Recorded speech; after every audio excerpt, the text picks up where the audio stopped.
ہمارے یہاں بیوہ کی شادی نہیں ہوتی، میری ساس نے غصے سے رشتے والوں کو کہا جو میرا رشتہ لے آئے تھے۔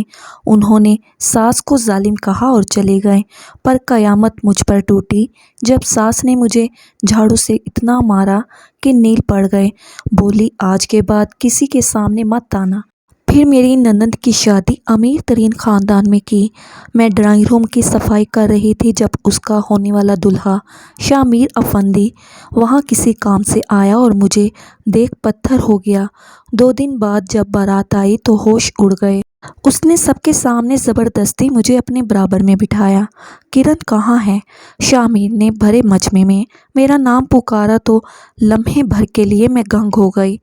میں جو ایک کونے والی میز پر سب سے چھپ کر بیٹھی تھی، یوں اچانک سے میرا نام یوں بلایا تو میں چپکی سی بیٹھی رہی۔ آنٹی کرن کو بلا دیں، اس نے میری ساس سے کہا تو ساس تاؤ خاتی میرے پاس آئی اور بولی، چلو اب جب وہ تمہیں بلا رہا ہے تو سب کے سامنے مجھے شرمندہ کروانے بیٹھی ہو یہاں، اٹھو اور اسٹیج پر چلو۔ میں خاموشی سے اٹھ کر ساس کے ساتھ اسٹیج پر آ گئی۔ شرمندگی کی وجہ سے میری نگاہیں ہی نہیں اٹھ رہی تھیں، مگر میں صاف محسوس کر سکتی تھی وہاں موجود ہر شخص کی نگاہیں مجھ پر ہی ٹکی ہوئی تھی۔ وہ سبھی سرگوشیوں میں یہ پوچھ رہے تھے کہ دولہے نے آخر اسے کیوں بلایا ہے۔ وہاں گئی تو شامیر افندی ایک دم سے اٹھ کھڑا ہوا اور میری ساس سے کہا وہ ان سے کچھ بات کرنا چاہتا ہے۔ شامیر کی ماں نے اسے روکنا چاہا مگر وہ بیٹے کے کہنے پر فوراً سے چپ کر گئی اور اسے وہی کرنے دیا جو کرنا چاہتا تھا۔ ساس کے چہرے کی رنگت ایک دم سے اڑ چکی تھی، مگر وہاں بہت سارے مہمان تھے سو انہوں نے خاموشی کو ہی غنیمت سمجھا اور کمرے میں شامیر کے ساتھ بات کرنے کے لیے چلی گئیں۔ کچھ دیر بعد وہ دونوں باہر آئے تو ساس کی رنگت پہلے سے زیادہ فاق تھی، جبکہ شامیر بڑا خوش لگ رہا تھا۔ مجھے وہیں اسٹیج پر ایک طرف کی کرسی پر بٹھا دیا گیا۔ کچھ ہی دیر میں میری نند وہاں آ گئی اور ان دونوں کا نکاح پڑھوا دیا گیا۔ ان کے نکاح کے بعد لوگ کھانا کھانے میں مصروف ہو گئے تو ساس شامیر اور نتاشا کو لے کر کمرے میں چلی گئیں۔ ساتھ ہی انہوں نے مجھے بھی کمرے میں بلا لیا، جس پر مجھے حیرت تو بڑی ہوئی کیونکہ ان دونوں ماں بیٹی نے کبھی بھی مجھے اتنی اہمیت نہیں دی تھی، اور اب جیسے وہ مجھے بلا کر لے گئی تھی مجھے بہت عجیب لگ رہا تھا کہ کمرے میں جا کر ساس نے جو بم پھوڑا وہ میری توقع کے بالکل ہی غیر مترادف تھا۔ ان کے مطابق سب کے سامنے نتاشا اور شامیر کا نکاح ہو چکا ہے اور رخصتی کے بعد اگلے روز کرن تمہارا بھی شامیر کے ساتھ نکاح ہے۔ کیوں اماں، مگر کیوں؟ یہ تو نتاشا کی شادی ہو رہی ہے نا؟ مجھے کچھ سمجھ نہیں آ رہا تھا۔ اس کمرے میں شامیر افندی، اس کے ماں باپ، نتاشا اماں اور میں موجود تھے، اور ان سب کی موجودگی میں اماں مجھے کیسی باتیں کہہ رہی تھی۔ اماں نے سخت نگاہوں سے مجھے دیکھا۔ اس سے پہلے کہ وہ کچھ بولتی، شامیر افندی گلا کھنکھار کر بولا، یہ سب کچھ ہماری خواہش پر ہو رہا ہے، ہم نے ہی یہ سب کچھ کہا ہے، تو بلا وجہ پریشان مت ہو اور خوش ہوں کہ آپ کی نند کے ساتھ آپ کا بھی گھر بس رہا ہے۔ باقی اب میرا خیال ہے ہمیں باہر بیٹھنا چاہیے، ایسا نہ ہو کہ لوگ کچھ اور ہی سمجھ بیٹھیں۔ یہ کہہ کر وہ ایکسکیوز می کہتا ہوا وہاں سے باہر چلا گیا۔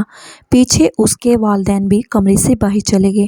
جب میں نے سر اٹھا کر اماں اور نتاشا کو دیکھا تو دونوں ہی حواس باختہ نظر آ رہی تھی۔ نتاشا کی حالت ایسی تھی گویا ابھی اسی وقت رو دے، مگر بڑے حوصلے سے کھڑی یہ سارا تماشا دیکھ رہی تھی۔ اماں بھی ہنکار بھر کر وہاں سے چلی گئیں۔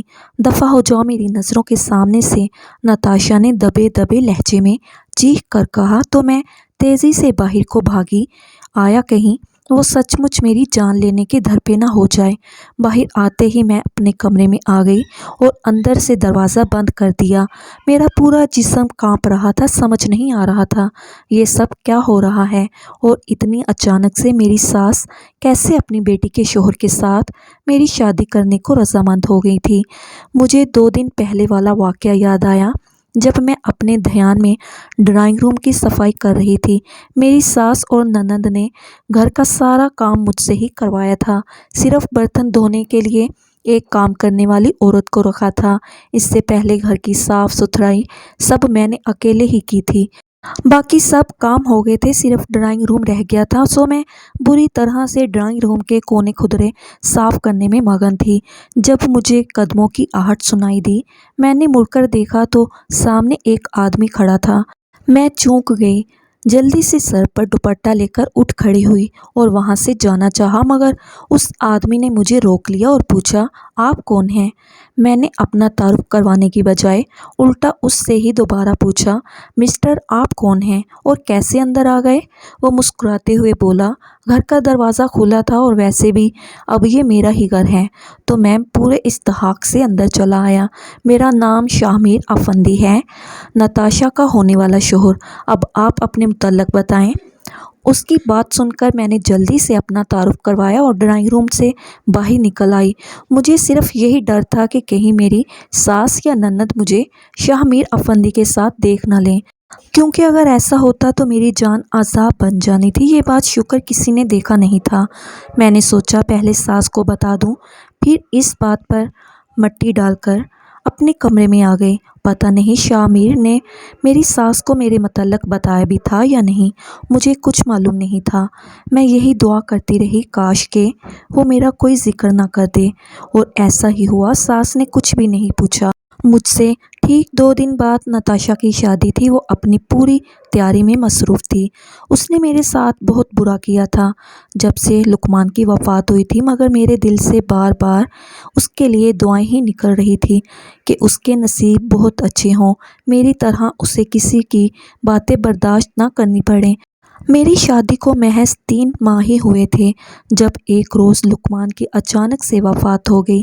وہ پیٹرول پمپ پر پیٹرول بھروانے گئے تھے، مگر ادھر کسی طرح سے آگ لگ گئی اور لقمان بھی اسی آگ کی زد میں آ کر جاں بحق ہو گئے۔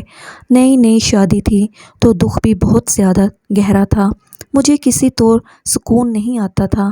اس کے بعد میرے گھر والوں نے مجھے اپنے ساتھ لے جانے کی بات کی، مگر تب ہی اپنے جسم میں ہوتی تبدیلیوں سے مجھے احساس ہو گیا تھا کہ میں اکیلی نہیں ہوں، بلکہ لقمان کی اولاد میری کوکھ میں پل رہی ہے۔ ڈاکٹر کو چیک کروانے پر جب اس بات کی یقین دہانی ہو گئی کہ واقعی میں حاملہ ہوں، تو میری ساس نے انکار کر دیا کہ وہ قطعاً مجھے میکے نہیں جانے دیں گی، یہ ان کی نسل ہے اور ان کے گھر میں ہی پیدا ہوگی۔ میرے والدین خاموش ہو گئے۔ وہ بیچارے کر بھی کیا سکتے تھے سوائے صبر اور برداشت کے۔ لقمان کا دکھ ختم تو نہیں ہوا تھا، مگر اس ننھی جان کے آنے کا سن کر میں کافی بہل گئی تھی۔ مجھے یوں لگ رہا تھا جیسے 9 ماہ بعد لقمان واپس سے اس دنیا میں آ جائے گا، مگر قسمت کو شاید میری ایک اور آزمائش منظور تھی۔ ایک روز میں نہا دھو کر باہر آئی تو دیکھا سامنے کچھ مہمان بیٹھے ہوئے ہیں۔ مجھے نہیں پتا تھا وہ کون لوگ ہیں۔ بھلے سے ساس نے مجھے وہاں رہنے کی اجازت دی تھی، مگر وہ اپنے یا اپنی بیٹی کے کسی بھی معاملے میں مجھے شامل نہیں کرتی تھی۔ لیکن مجھے بھی اس بات کی پرواہ نہیں تھی۔ میں مکمل طور پر اپنی ہی زندگی میں رہنے والی بالکل الگ تھلگ سی لڑکی تھی۔ میں اسی کشمکش میں تھی کہ میں اپنے کمرے میں جاؤں یا ان لوگوں کو سلام بلا لوں۔ تبھی ان میں سے ایک عورت نے میری جانب دیکھ کر ساس سے پوچھا، یہ کون ہے؟ اس لڑکی کو یہاں بلائیں۔ ساس کا منہ بن گیا۔ اس نے مجھے بلایا اور بتایا کہ یہ میری بہو ہے۔ میرے بیٹے کی وفات ہو گئی ہے، 3 ماہ ہی ہوئے تھے شادی کو۔ وہ عورت بڑی دلچسپی سے میرا تعارف سن رہی تھی۔ تب تک وہاں نتاشا بھی آ گئی۔ پھر ساس نے مجھے اشارہ کیا تو میں اپنے کمرے میں چلی آئی۔ وہ مہمان کب گئے مجھے اس متعلق کسی بات کا بھی علم نہیں تھا۔ میں باہر آئی تو ساس نے مجھے ڈانٹا تھا کہ کیا ضرورت تھی اپنی نحوست وہاں لانے کی۔ میں نے اپنی صفائی دیتے ہوئے کہا، مجھے علم نہیں تھا کہ وہ اس کا رشتہ دیکھنے آئے ہیں۔ اس بات پر ساس غصے سے بولی، تمہیں پتہ نہیں تھا مگر تم بچی بھی نہیں، مہمانوں کو دیکھ کر تمہیں اس بات کا اندازہ ہو جانا چاہیے تھا۔ خیر جو بھی ہوا، آئندہ ایسی غلطی مت کرنا۔ میں نے سکون کا سانس لیا کہ شکر بچت ہو گئی اور زیادہ ڈانٹ نہیں پڑی، مگر یہ میری صرف خوش فہمی تھی، کیونکہ ٹھیک 2 دن بعد ان لوگوں نے نتاشا کے رشتے سے انکار کرتے ہوئے میرا رشتہ مانگ لیا تھا۔ جب یہ بات میری ساس کو پتہ چلی تو وہ غصے سے پاگل ہو رہی تھی۔ جیسے ہی میں اس کے سامنے گئی تو ساس نے مجھے مارنا شروع کر دیا۔ میں اپنا بچاؤ کرنے کی بتھیری کوشش کرتی رہی مگر کوئی فائدہ نہیں۔ ساس تو جانوروں کی طرح مجھے پیٹ رہی تھی۔ جب ہاتھوں سے مار مار کر دل نہیں بھرا تو اس نے جھاڑو سے مجھے پیٹنا شروع کر دیا۔ میرے جسم پر جہاں جہاں جھاڑو پڑ رہا تھا وہاں نیل کے نشانات بن چکے تھے۔ بالآخر ساس نے مجھے دھکا دیا اور میں بری طرح سے نیچے گر گئی، اور یہی میری ساس کی سب سے بڑی غلطی تھی کیونکہ اس دھکے کی وجہ سے مجھے لقمان کی نشانی اور اپنی اولاد سے ہاتھ دھونے پڑے تھے۔ میری ساس نے میری کوکھ اجاڑ دی تھی۔ کتنے دن تو میں اسی صدمے میں رہی، وہ بھی شکل سے بہت شرمندہ لگ رہی تھی مگر پھر بھی اس سب کا الزام مجھ پر ہی دھر رہی تھی کہ تم نہ آتی ان کے سامنے تو یہ سب کچھ نہ ہوتا، میں نہ تمہیں دھکا دیتی، مگر مجھے چپ لگ چکی تھی۔ میرے والدین نے مجھے گھر لے کر جانے کی بات کی تو میں نے منع کر دیا، پتہ نہیں کیوں، بس چاہنے کے باوجود میں ان کے ساتھ نہ جا سکی۔ اس رشتے کے بعد نتاشا کے کئی رشتے آئے۔ اب جب کوئی رشتہ آنا ہوتا تو ساس مجھے پہلے ہی بتا دیتی، سو میں سکون سے کمرے میں آ کر بیٹھ جاتی اور تقریباً رات کو ہی باہر نکلتی تھی۔ زندگی بڑی عجیب سی ڈگر پر چل رہی تھی۔ اتنے رشتوں کے باوجود کسی نے بھی نتاشا کو پسند نہیں کیا تھا۔ دیکھنے میں وہ اچھی خاصی تھی، بس اس کی ٹانگ میں ذرا سا لنگ تھا جس کی وجہ سے اس کے سارے رشتے ختم ہو جاتے تھے۔ جب شاہ میر افندی کا رشتہ آیا تو ساس بہت زیادہ ڈری ہوئی تھی کہ وہ لوگ بہت ہی امیر ہیں، اگر انہوں نے نتاشا کو انکار کر دیا تو پھر کیا کریں گے ہم؟ میں ان کی کسی بھی بات میں نہیں بولی، بس کون سے ساس کی بات سننے کے بعد میں نے نرمی سے کہا، اماں جو ہونا ہے نصیب کا ہی ہونا ہے، سو پریشان نہ ہو۔ اس بات پر ساس تڑک کر بولی، ہاں تم تو چاہو گی کہ اس کے نصیب برے ہوں، تمہیں کہاں کوئی بات اچھی لگتی ہے، تم تو بد دعا ہی دو گی، تمہارا اپنا گھر تو نہیں بن سکا تو کسی کا بستے ہوئے کہاں دیکھ پاؤ گی۔ اس بات پر میں خون کے گھونٹ بھر کر رہ گئی۔ اس کے بعد کب شاہ میر افندی کا رشتہ آیا، کب انہوں نے ہاں کی، مجھے کچھ نہیں پتا، نہ یہ پتا تھا فلاں تاریخ کو ان دونوں کا نکاح ہے۔ میں اندر ہی اندر خوش بھی تھی کہ چلو اس کا گھر بن رہا ہے، اچھا ہے اپنے گھر کی ہو جائے گی۔ ویسے بھی اس بیچاری نے بہت زیادہ اذیت برداشت کی تھی رشتے کے نام پر، درجنوں انکار سن کر۔ مجھے یہ بھی پتا تھا کہ شاہ میر افندی نے اپنی پہلی بیوی کو طلاق دی ہوئی ہے، تبھی وہ یہ شادی کرنے پر راضی ہے۔ اماں کو اس بات سے کوئی فرق نہیں پڑتا تھا، وہ تو بس شاہ میر کا پیسہ دیکھ رہی تھیں اور اس پیسے میں اپنی بچی کو عیش کرتے ہوئے۔ شادی کے دن الگ ہنگامہ ہوا جب شاہ میر نے نتاشا کے ساتھ ساتھ میرے ساتھ بھی نکاح کرنے کی خواہش کا اظہار کر دیا۔ رخصتی ہو کر جا چکی تھی جبکہ میں اپنے کمرے میں ادھر سے ادھر مسلسل چکر کاٹ رہی تھی، دل ہی دل میں ایک دعا کر رہی تھی، یا اللہ مجھے اس آزمائش میں مت ڈالنا کہ جو کچھ بھی ہوا ہے یہ سب ایسے ہی مذاق ہو۔ حالانکہ میں یہ بھی جانتی تھی اس وقت شاہ میر اور میری ساس کے چہرے کے تاثرات بے حد سنجیدہ تھے۔ لاکھ چاہنے کے باوجود بھی ایسا کہیں سے نہیں لگ رہا تھا کہ وہ میرے ساتھ یہ گھٹیا سا مذاق کر رہے ہوں۔ شادی کے سارے کاموں کے بعد ساس میرے کمرے میں آئی، اس کے چہرے پر دکھ اور عجیب سے تاثرات تھے۔ چاہتی کیا ہو تم؟ کیوں کیا تم نے یہ سب کچھ؟ میری بچی کی خوشیاں دیکھنا اچھا نہیں لگ رہا تھا تمہیں؟ ساس کے لہجے میں ایک ٹھہراؤ تھا۔ میں ہونک ہی انہیں دیکھنے لگی جب وہ ایک دم سے آگے بڑھی اور دونوں ہاتھوں سے مجھے پیٹنا شروع کر دیا، ساتھ ہی اونچی اونچی مجھے گالیاں بھی دینے لگیں۔ تم نحوست کی ماری ہو، تم نے میری بچی کی زندگی اجاڑ دی، پہلے میرا بیٹا کھا گئی، پھر میرا پوتا، اور اب میری بچی کا گھر برباد کرنا چاہتی ہو، ڈائن ہو تم، ڈائن۔ میں ایک جگہ سہم کر کھڑی رہی اور ساس کی باتیں سنتی رہی۔ جب وہ بول بول کر تھک گئی تو خود ہی زمین پر بیٹھ کر اونچی اونچی رونے لگی۔ میری اتنی بھی ہمت نہیں ہو سکی کہ میں آگے بڑھ کر انہیں چپ کروا دوں۔ مجھے اپنی ساس سے بہت زیادہ خوف محسوس ہو رہا تھا۔ میں خاموشی سے اپنے کمرے میں آ گئی اور کھایا پیا بھی کچھ نہیں تھا۔ یہ شکر تھا جو بھی تھوڑے بہت مہمان تھے وہ سب اپنے گھروں کو چلے گئے، ورنہ اگر وہ سب یہ تماشا دیکھتے تو بہت مصیبت بن جاتی۔ میں ساری رات کمرے کا دروازہ بند کر کے بیٹھی۔ آدھی رات کو بھوک لگی تو کچن میں جانے لگی۔ میں نے دیکھا ساس جائے نماز پر بیٹھی رو رو کر دعائیں مانگ رہی تھی، یا اللہ میری بیٹی کا گھر بسا دینا، میر کا دل بدل دے کرن سے، وہ اس کے ساتھ نکاح کرنے سے انکار کر دے۔ مسلسل وہ ایک ہی بات کر رہی تھی۔ یہ دیکھ کر میرا دل بہت خراب ہوا کہ میری وجہ سے اس عورت پر کیا گزر رہی ہے۔ صرف یہی نہیں بلکہ ادھر نتاشا بھی کتنے شدید کرب میں ہوگی، اور شاہ میر، اس نے کتنی آسانی سے کہہ دیا کل کو وہ مجھ سے نکاح کرے گا۔ کیا اسے کوئی خوف نہیں ہے، یا وہ خود کو بہت زیادہ اختیار سمجھتا ہے؟ میں بھی باقی کی رات وہی دعائیں کرتی رہی کہ کاش شاہ میر کا دل بدل جائے۔ میرے جو نصیب تھے وہ مجھے مل گئے ہیں، مگر اب میں یوں نتاشا کی زندگی نہیں خراب کرنا چاہتی تھی۔ صبح تک جتنی بھی دعا کر سکتی تھی میں نے وہ کی تھی۔ اگلے دن ساس کی آنکھیں سوجی ہوئی تھی۔ انہوں نے ناشتے کی ٹوکریاں تیار کیں اور مجھے ساتھ چلنے کو بولا۔ میں نے پہلے تو انکار کرنا چاہا، مگر پھر نہ جانے کیوں ان کے ساتھ نتاشا کا ناشتہ لے کر چلی گئی۔ وہاں گئی تو شاہ میر مجھے دیکھ کر ایک دم سے خوش ہو گیا، جبکہ نتاشا کا منہ بنا ہوا تھا۔ وہ دونوں ماں بیٹی ایک دوسرے کے گلے لگ کر رونے لگیں تو شاہ میر خاموشی سے اٹھ کر کمرے سے باہر چلا گیا۔ پیچھے میں صوفے پر جم کر بیٹھ گئی۔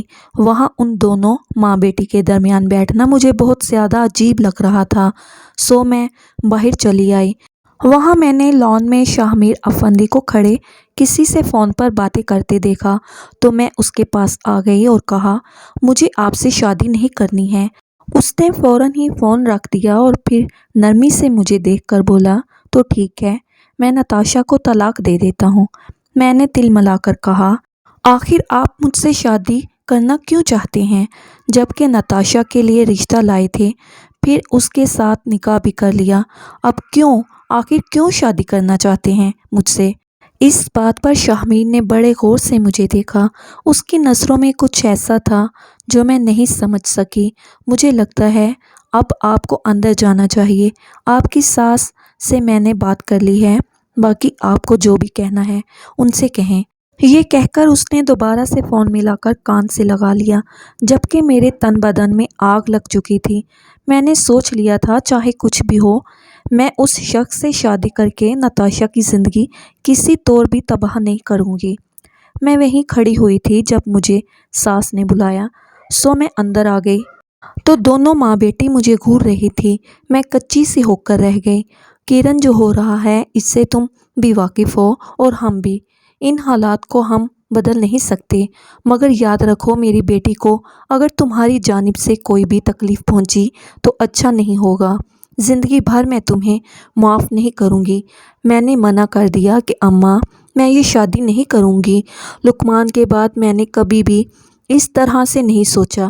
اس بات نے ساس کو پہلے سے بھی زیادہ تلملا دیا اور وہ چبا چبا کر بولی، خبردار جو تم نے ایسا سوچا بھی، میں بات کر چکی ہوں شاہ میر سے، اگر تم نے انکار کیا تو وہ ہر صورت میں نتاشا کو طلاق دے دے گا، سو بہتر ہے جیسا میں کہہ رہی ہوں ویسا ہی ہو، اور بھاگنے کی بھی کوشش مت کرنا۔ میں نے نتاشا کو دیکھا تو وہ خاموشی سے منہ دوسری جانب کیے گہری چپ کے ساتھ بیٹھی تھی۔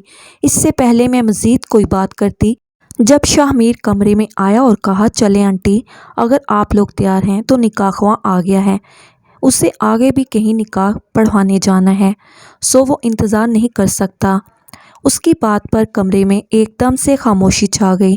میں نے بے بسی سے شاہ میر کو دیکھ کر نفی میں سر ہلایا تو وہ مجھ سے نگاہیں موڑ گیا، گویا اسے میرے ہاں یا نہ کہنے سے رتی برابر بھی فرق نہیں پڑتا تھا۔ نتاشا ایک دم سے اٹھ کھڑی ہوئی اور کہا، پلیز جو بھی کرنا ہے کمرے سے باہر جا کر لیں، میں کچھ دیر آرام کرنا چاہتی ہوں، سر دکھ رہا ہے۔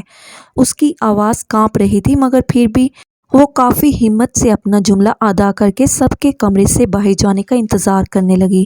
شاہ میر ہمیں لے کر وہاں سے باہر چلا آیا تو پیچھے نتاشا نے پورے زور سے دروازہ بند کر لیا۔ ہم ڈرائنگ روم میں آئے جہاں نکاح خواں پہلے سے ہی موجود تھا۔ شاہ میر نے عجیب سی نگاہوں سے میری ساس کو دیکھا، گویا وہ انہیں باور کروانا چاہتا تھا اگر میں نے انکار کر دیا تو اس کا نتیجہ طلاق کی صورت نتاشا کو بھگتنا پڑ سکتا ہے۔ ساس میرے کندھے کے پاس آ کر کھڑی ہو گئی اور زور سے مجھے کندھے سے پکڑ لیا۔ جب نکاح خواں نے میری رضامندی کا پوچھا تو ساس کے پکڑنے میں پہلے سے زیادہ شدت آ گئی۔ ہاں کر دو کرن، انہوں نے بے بسی سے میرے کان میں کہا تو نہ چاہتے ہوئے بھی میں نے وہ نکاح قبول کر لیا۔ ابھی کچھ دیر پہلے میں لقمان کی بیوہ تھی اور اب شاہ میر افندی کی بیوی، جس کی کل میری نند کے ساتھ شادی ہوئی تھی۔ صرف 2 بولوں سے ہی میں اور نتاشا سوکن بن چکی تھی۔ نکاح خواں کے جاتے ہی ساس میرے پیروں میں بیٹھ گئی اور دونوں ہاتھ میرے سامنے جوڑ کر بولی، دیکھو میں نے تم پر جو بھی ظلم کیا ہے، میری بیٹی کے ساتھ رحم کرنا۔ میری بچی معصوم ہے، وہ تو پہلے بہت دکھی ہے، ساری عمر لنگڑی کہلاتی رہی، دیکھو اس کے ساتھ کوئی زیادتی مت کرنا۔ ساس پھوٹ پھوٹ کر رونے لگی تو میں بھی ان کے گلے لگ کر رونے لگی۔ زندگی ایک دم سے ہی بڑی مشکل بن چکی تھی۔ ہم کمرے میں واپس آئے تو نتاشا کا چہرہ بے انتہا سرخ ہو رہا تھا۔ مجھے دیکھ کر اس نے ماں کو بے بس نگاہوں سے دیکھا، گویا پوچھنا چاہ رہی ہو، کیا سچ مچ میں ہو گیا نکاح؟ ساس نے جواب دینے کی بجائے آگے بڑھ کر اسے گلے سے لگا لیا۔ تبھی شاہ میر کمرے میں آیا اور میرا ہاتھ پکڑ کر بولا، چلو میں تمہیں تمہارا کمرہ دکھاتا ہوں۔ میں وہاں سے نہیں جانا چاہتی تھی مگر اس کے ہاتھ کی گرفت بہت زیادہ مضبوط تھی۔ وہ مجھے اپنے ساتھ کمرے سے باہر لے گیا۔ جہاں اس نے مجھے ہاتھ سے پکڑا ہوا تھا، مجھے وہ حصہ آگ میں سلگتا ہوا محسوس ہو رہا تھا۔ دل چاہ رہا تھا میں اپنا ہاتھ ہی اپنے وجود سے الگ کر لوں، کیونکہ آج تک لقمان کے علاوہ کبھی کسی غیر مرد نے مجھے چھوا بھی نہیں تھا۔ سب سے بڑی بات یہ تھی کہ اتنا سب کچھ ہو جانے کے باوجود میرے والدین کو کچھ بھی پتہ نہیں تھا۔ میں کمرے میں آئی تو وہ کمرہ بے حد خوبصورت تھا۔ اس میں اعلیٰ طرز کا فرنیچر پڑا ہوا تھا۔ یہ تمہارا کمرہ ہے اور میں امید کرتا ہوں جتنی خوشی سے میں نے تمہیں اپنی زندگی میں شامل کیا ہے، اتنی ہی خوشی تم بھی مجھے میری زندگی میں دو گی اور نتاشا کے ساتھ کسی قسم کے بھی تنازعات میں نہیں پڑو گی، سمجھ رہی ہو نا؟ یہ کہتے ہوئے اس نے نرمی سے میری گال پر ہاتھ رکھا تو میں جھجک کر ایک دم سے پیچھے ہو گئی۔ وہ مسکراتا ہوا وہاں سے چلا گیا اور زیادہ دیر نہیں رکا۔ اس کے جانے کے بعد میں بستر کے ایک کنارے پر بیٹھ کر لقمان کو یاد کرنے لگی۔ اس کے بعد پورا دن شاہ میر سے میرا کوئی بھی سامنا نہیں ہوا تھا۔ میری نئی ساس یعنی شاہ میر کی ماں ایک مرتبہ میرے پاس آئی تھیں اور بڑے پیار سے انہوں نے میرا ماتھا چوم کر کہا، مجھے سمجھ نہیں آیا کہ شاہ میر نے تم سے نکاح کیوں کیا ہے۔ مجھے نہیں معلوم مگر شاید تمہارے حسن سے متاثر ہو گیا ہے۔ ویسے پیاری بھی تو کتنی ہو تم، شاید اسی وجہ سے کیونکہ ہمیشہ سے ہی شاہ میر کو خوبصورت چیزیں اپنی جانب کھینچتی ہیں۔ خیر اس بات کو چھوڑو، میں امید کرتی ہوں کہ تم دونوں اسے سکون دینے کی کوشش کرو گی اور لڑائی سے دور رہو گی۔ وہ بولتی رہی مگر میں ان کی کسی بھی بات کا جواب نہیں دے سکی۔ کچھ دیر یوں ہی بیٹھنے کے بعد انہوں نے خود ہی شاہ میر کی زندگی کے متعلق بتانا شروع کر دیا کہ شاہ میر پہلی شادی بھی نہیں کرنا چاہتا تھا۔ ہم سب گھر والوں نے بہت زیادہ زور دیا مگر وہ پھر بھی نہیں مانا تو میں نے خودکشی کی دھمکی دے کر اسے منایا تھا۔ بہت مشکلات کے بعد جب اس کی شادی ہوئی تو وہ لڑکی میرے بیٹے کی مزاج کے نہیں تھی۔ اسے ساری لڑکیاں چاہیے تھیں مگر وہ بہت ہی الگ طبیعت کی تھی۔ اسے گھومنا پھرنا، شاپنگ، ہوٹلنگ، بس اسی سب کا پتہ تھا۔ شاہ میر کے ساتھ اسے صرف باہر جانا پسند تھا مگر کبھی اس نے شاہ میر کے کھانے یا پینے کا خیال نہیں رکھا تھا۔ میرا بچہ مکمل طور پر ملازماؤں کے رحم و کرم پر تھا۔ شاہ میر نے بہت زیادہ کوشش کی نبھانے کی مگر وہ نہیں نبھا سکی۔ ہم سب کی خواہش تھی کہ شاہ میر کی اولاد ہو مگر اسے اپنے جسم کی پرواہ تھی کہ بچے کے بعد اس کا جسم ڈھلک جائے گا تو یہ آخر تھی۔ شاہ میر نے اسے پھر طلاق دے دی۔ پھر ہم سب ایک دم سے بجھ گئے کہ پہلے ہی بہت مشکل سے اسے منایا تھا اور اب پھر سے وہ طلاق دے چکا ہے۔ میری تو راتوں کی نیندیں ہی اڑ چکی تھی۔ دن رات بس یہی دعا کرتی رہتی کہ خدا میرے بیٹے کا گھر اور دل دونوں آباد کر دے۔ کچھ عرصہ لگا اسے دوبارہ منانے میں تو وہ مان گیا۔ نتاشا سے اچھا بھلا رشتہ بھی طے ہو گیا تھا۔ ہم نے یہ پہلا رشتہ ہی دیکھا تھا۔ ہمیں تھوڑا بہت نتاشا کے لنگ سے اعتراض تھا مگر شاہ میر نے منع کر دیا کہ وہ ایسے کسی کو امید دلا کر نا امید نہیں کر سکتا۔ تھوڑے سے لنگ کا کوئی مسئلہ نہیں، وہ نتاشا کو ہی اپنی بیوی بنائے گا۔ خدا نے اسے بے عیب بنایا تو اس میں شاہ میر کا کیا کمال ہے، یا نتاشا کو عیب دار بنایا تو اس کا کیا قصور۔ ہم سب گھر والے اس کی اس بات سے بالکل متفق تھے۔ شادی کرنے گئے تو وہاں اس نے خود ہی تم سے بھی نکاح کی ضد لگا لی۔ چاہے دنیا لاکھ میرے بچے کے خلاف ہو مگر میں اپنے بچے کے ساتھ ہوں۔ میرا دل کہتا ہے تم اسے خوش رکھو گی، آخر من پسند ہو نا تم اس کی۔ یہ کہتے ہوئے انہوں نے پھر سے میرا ماتھا چوم لیا۔ وہ میرے کمرے سے چلی گئی تو پیچھے بیٹھی میں ان کی باتوں پر ہی غور کرتی رہ گئی اور سوچنے لگی آخر شاہ میر نے ایسا کیا دیکھ لیا مجھ میں جو وہ نتاشا کو طلاق دینے کے لیے رضامند ہو گیا تھا۔ یہ بات کسی طور پر بھی ہضم نہیں ہو رہی تھی۔ کمرے میں بیٹھے بیٹھے میں تھک گئی تو کچھ سوچتے ہوئے نتاشا کے کمرے میں چلی آئی۔ وہ بھی تنہا بیٹھی ہوئی تھی۔ مجھے دیکھتے ہی اس نے درشتی سے کہا، ابھی اور اسی وقت میرے سامنے سے دور ہو جاؤ۔ کرن، میں تم پر اپنا غصہ نہیں اتارنا چاہتی کیونکہ میرا دل کہتا ہے اس میں اب تمہاری کوئی غلطی نہیں ہے، مگر پھر بھی مجھے تم سے نفرت محسوس ہو رہی ہے۔ میں خاموشی سے اس کی بات سننے کے بعد بھی کمرے کے اندر چلی آئی اور بستر پر عین اس کے سامنے بیٹھ کر نرمی سے اس کے دونوں ہاتھ اپنی کلائی میں تھام لیے۔ دیکھو نتاشا، میں تمہارا غصہ اور نفرت سب سمجھتی ہوں۔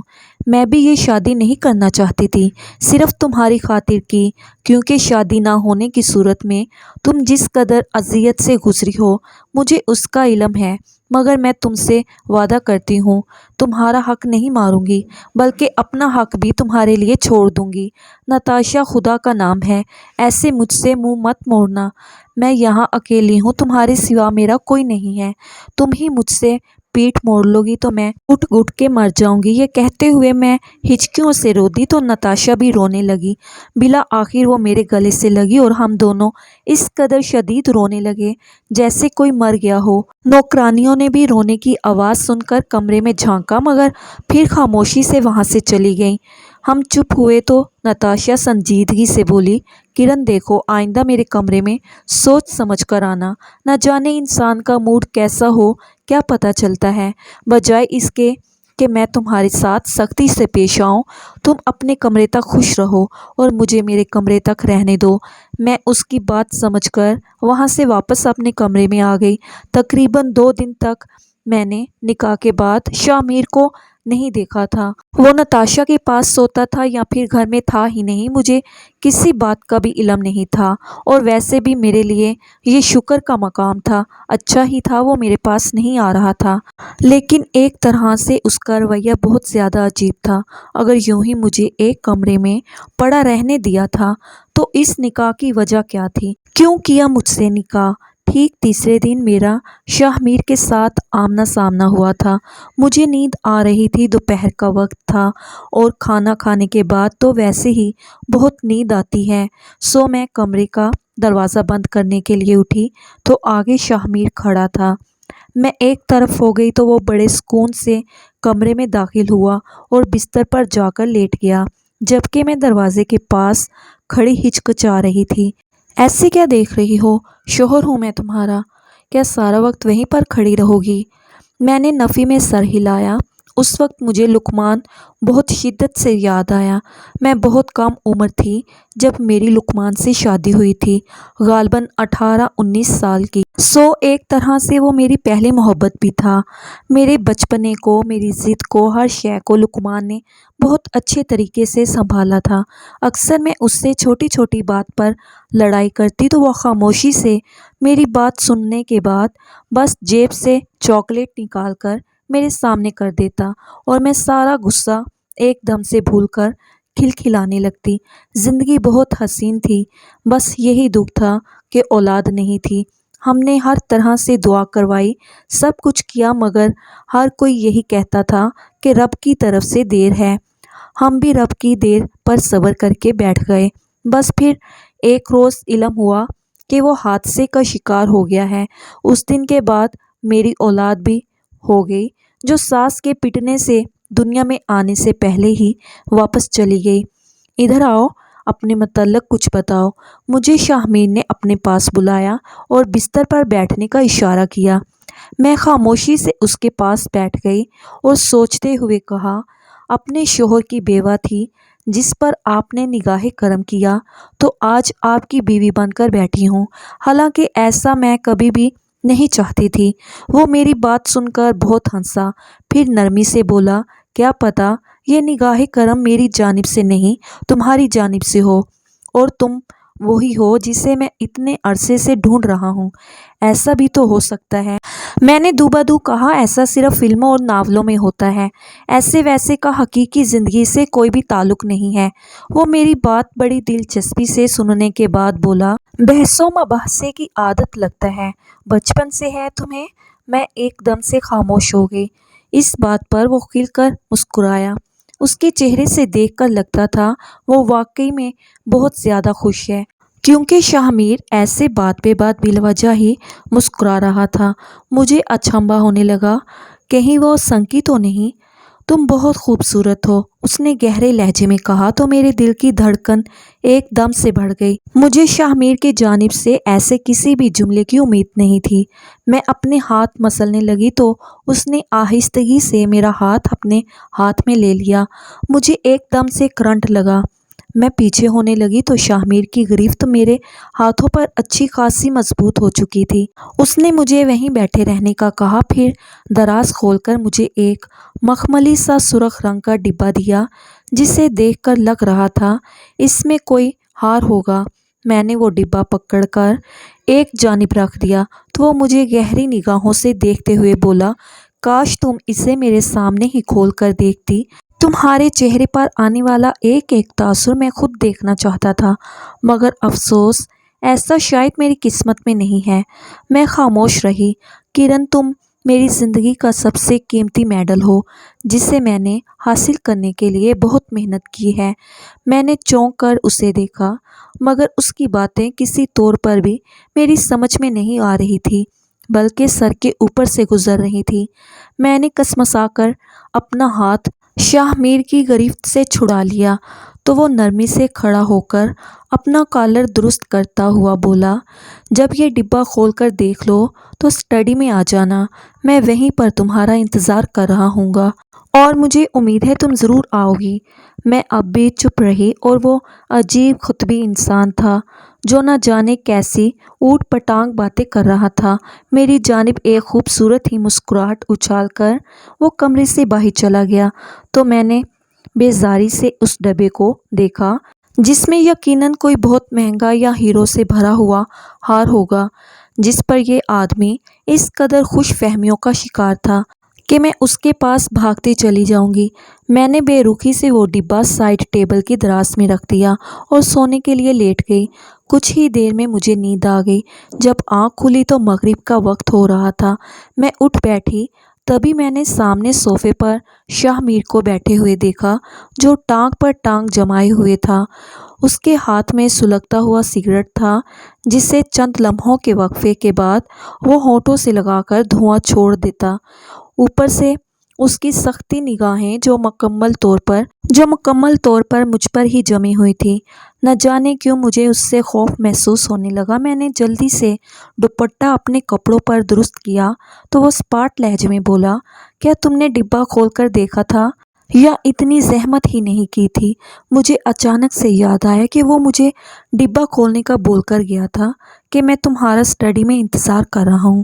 مجھے اپنی بے وقوفی پر بلا وجہ ہی پچھتاوا ہونے لگا تو میں نے بوکھلا کر جلدی سے وہ ڈبہ باہر نکالا۔ شاہ میر اب بھی اس زاویے سے مجھے دیکھ رہا تھا۔ میں نے ڈبہ کھولا تو اس میں کوئی زیور نہیں تھا نہ ہی ہیرو سے بنی کوئی شے تھی اور نہ ہی جائیداد کے کاغذات اس میں۔ میری زندگی کا ایک بہت چھوٹا سا واقعہ تھا جسے شاہمیر نے حقیقت کر دکھایا تھا۔ مجھے اچھے سے یاد تھا، بلکہ وہ لمحات میں اپنی ساری زندگی میں نہیں بھول سکتی تھی۔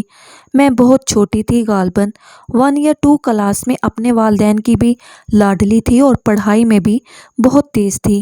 پلے گروپ، نرسری، پریپ 1 میں، ان سب کلاسز میں میری ہمیشہ پہلی پوزیشن ہی آتی تھی۔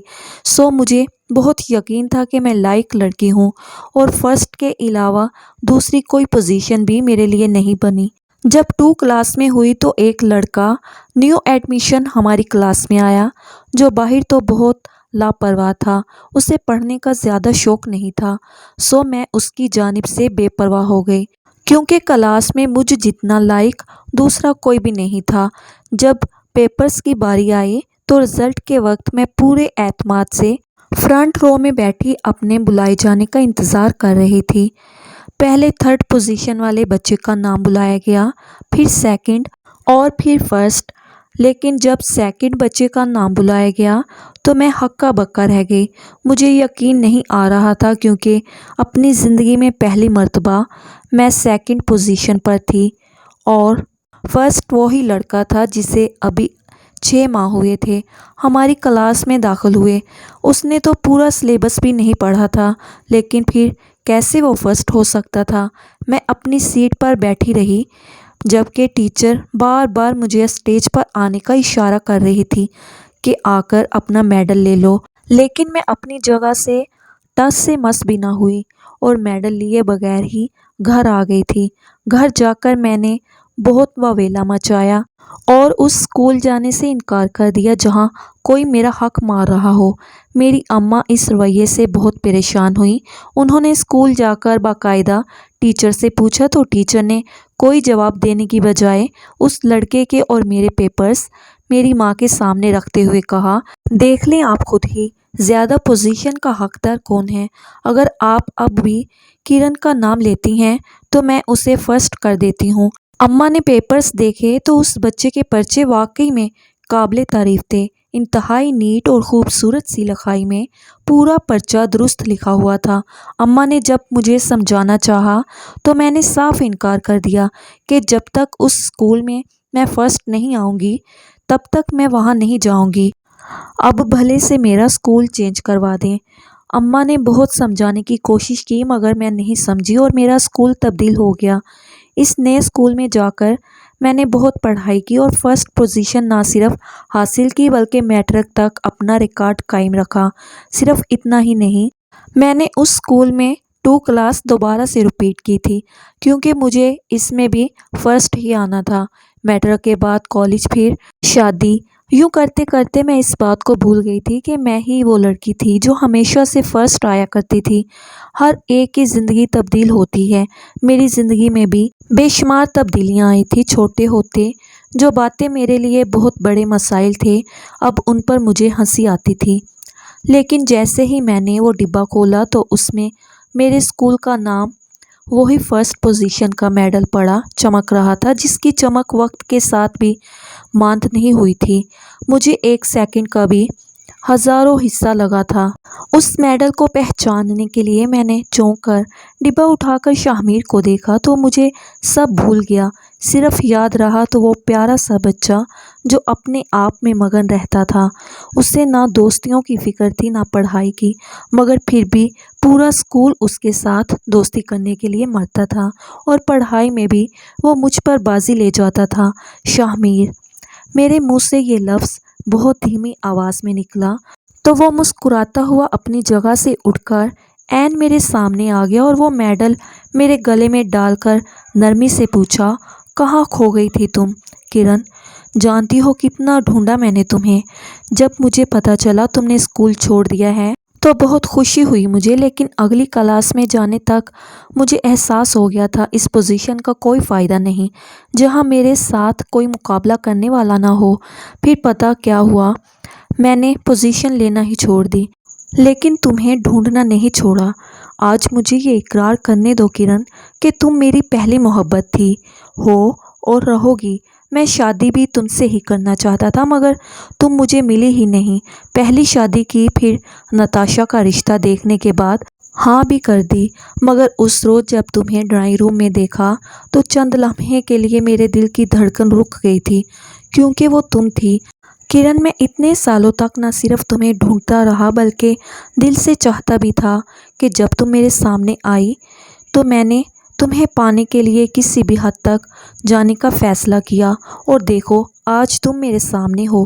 یہ کہتے ہوئے شاہمین نے میرے ہاتھ چوم لیے، جبکہ میں مسکرا رہی تھی، ساتھ دکھ بھی تھا کہ اگر یہی میرا مقدر تھا تو لقمان کو میری پہلی محبت کیوں بنایا گیا۔ لیکن یہ سوچ کر خاموش ہو گئی کہ شاید آج بھی میں 2 کلاس کی ہی بچی ہوں جسے دوسری پوزیشن والا میڈل ملا ہے، مگر آج یہ بچی وہ میڈل لے کر جہاں دکھی تھی وہاں خوش بھی تھی، کیونکہ اس نے زندگی کے ساتھ مقابلہ کرنا چھوڑ دیا تھا۔